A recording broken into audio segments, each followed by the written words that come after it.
Steam Deck OLED.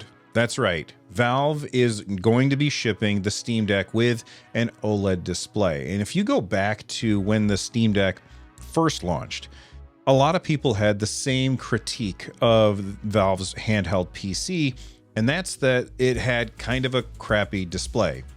It wasn't bad per se, but when you looked at it side by side, other portable handhelds, the screen just wasn't very good. The saturation levels were really low, and it didn't pop. And it was bad enough that people made software or plugins in order to increase the saturation of the Steam Deck. Thankfully, Valve is very open and transparent, so people were able to do that. They had a company that decided to make the higher resolution screen for the Steam Deck and sell that as an aftermarket add-on so that you could buy it and take your Steam Deck apart and rebuild it around this screen instead. But now it seems like all of that is going to be in the rearview mirror because Valve announced the Steam Deck OLED edition, and that's not the only big change that is happening in this Steam Deck, but we'll get to all of those other changes in a little bit. When the Steam Deck was announced, there were 3 versions of it, and now there's kind of 3.5 versions of it. We'll talk about that half in a little bit, but we still have 3 versions. Gone is the 64 gigabyte version, which is a good thing because a lot of people who bought the 64 gigabyte version had regrets when it came to that storage size, and the reason was because of Valve's shader cache system. If you don't know what that is, basically Valve does a lot of computations on their servers, and then they download those shader caches to your Steam Deck so that at runtime, when you're playing a game, the Steam Deck doesn't have to do all of those calculations in the moment, and it makes your games run smoother, which is why you've probably seen games where when you buy them at launch, they run a certain way, and then after a little bit, they have a tendency to run at higher frame rates, or there's less stuttering, that kind of thing. And the reason why a lot of people didn't like the 64 gigabyte version is because that internal SSD is where the shader caches that were being downloaded from Valve servers were being stored, and so it would kind of fill up, and then you had to manage that storage. So Valve is smartly getting rid of the 64 gigabyte version, and now the lowest version is a 256 gigabyte version. This one still has an SSD, but getting rid of that 64 gigabyte version is absolutely a good move on Valve's part.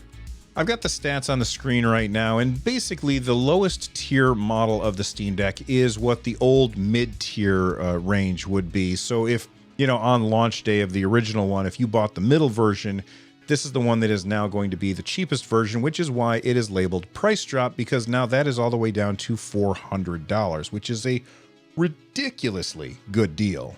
But now at this point, the only one that has an LCD display is the lowest tier model. So moving on up to the new mid-tier range, which is $549, you now have an OLED system. Let's take a look at the stats in that one. So now we've got a 512 gigabyte NVMe SSD. It's got the same resolution display as the previous version, but now it's an OLED with HDR, and it is no longer a 7-inch display, it is 7.4 inches. My guess is they're doing a bezel shrink. The footprint of the Steam Deck will stay the same.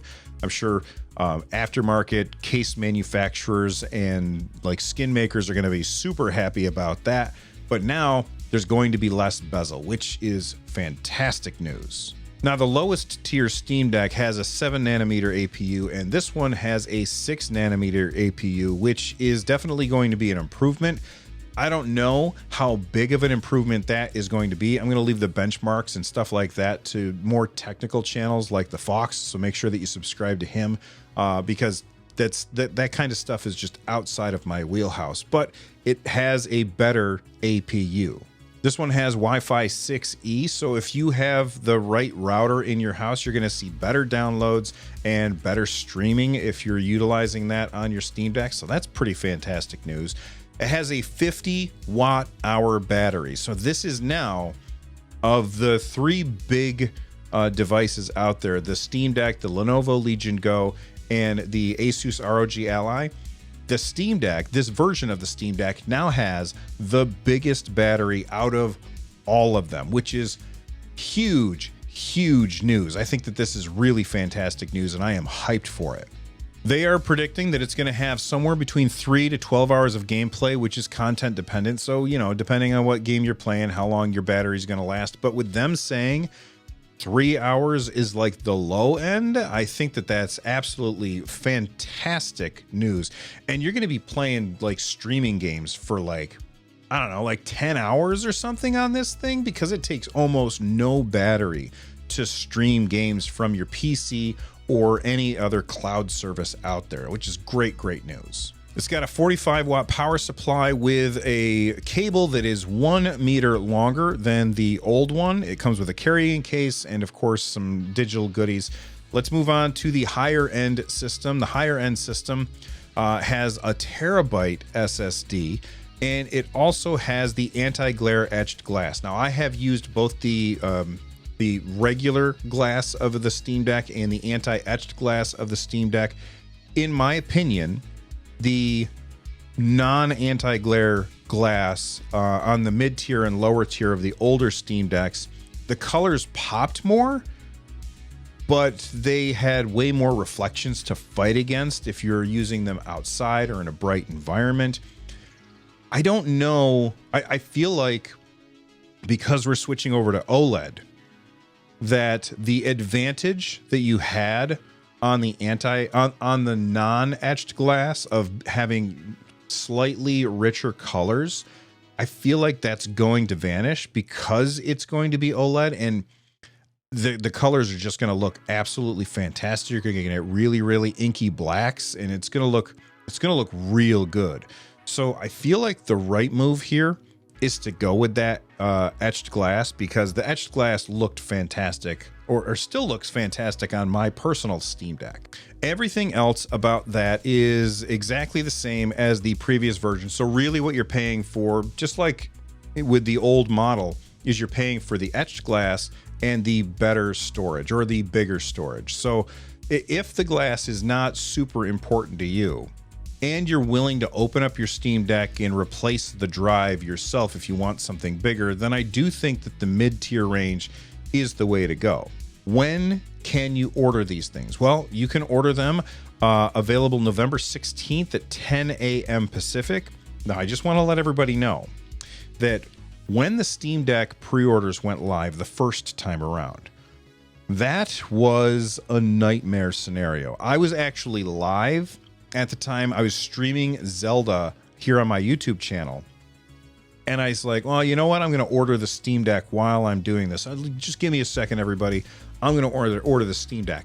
And then the rest of my stream was me fighting with Zelda stuff and fighting with the Steam store at the same time, trying to get my order in, because everybody flooded the market. So well, let's see, what day is November 16th? I'm curious. So that's next Thursday. Next Thursday, you're going to want to take the day off of work, I think. If you have the ability to take the day off of work, or if you're going to be home at 10 a.m. Pacific, then I think that's going to be your best bet for getting in there and just refreshing the hell out of that page. Best of luck to everybody. Now, at the beginning of the video, I did a little micro hook and I said, hey, there's 3.5 versions. What's that half version that I was talking about?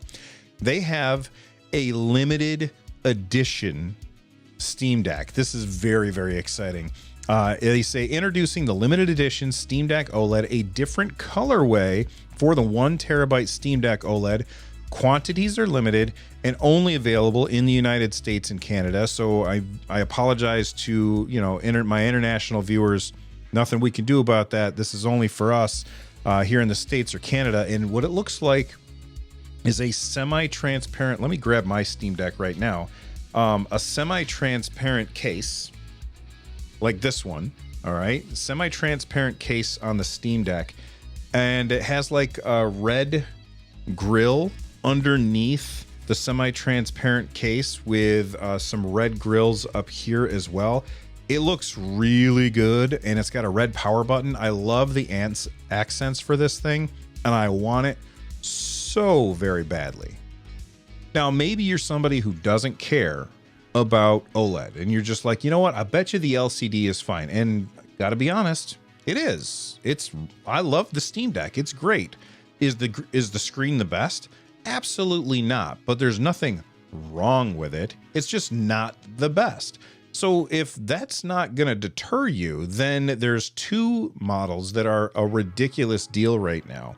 The old cheapest model, the 64 gigabyte model, that one is $350. And the old highest model, which used to be $650, is now $450, a $200 discount.